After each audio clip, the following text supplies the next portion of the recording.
Energy, security, human and social development, as well as trade and investment were some of the main topics on the agenda for the meeting today between heads of government of the Caribbean Community CARICOM and U.S. Vice President Joe Biden.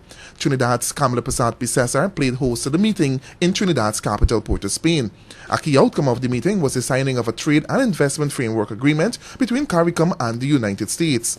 The meeting was expected to lay out an initial action agenda intended to galvanize trade and investment activities both between the two sides and within CARICOM. To ensure the agreement goes through, a council will be established led by a nominee of CARICOM chairman and the Office of the United States Trade Representative. The council is expected to meet at least once a year and would, among other things, monitor trade and investment relations, identify and work to remove barriers to trade and investment.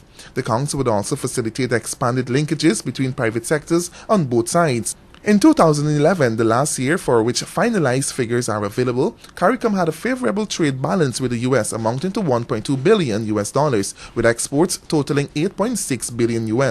The discussion on energy was expected to include avenues for cooperation on renewable energy, while on security, progress in the implementation of the Caribbean Basin Security Initiative and programs under that program to help stem the flow of small arms into and through the Caribbean will be part of the dialogue.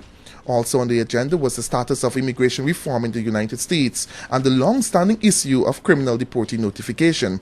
In addition, it was expected that the U.S. CARICOM meeting would have a focus on cooperation in promotion of human rights and countering human trafficking.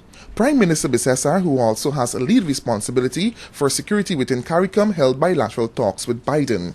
She is quoted by one regional media expressing hope that Washington and the Caribbean would place increased emphasis on dealing with issues of criminal deportees.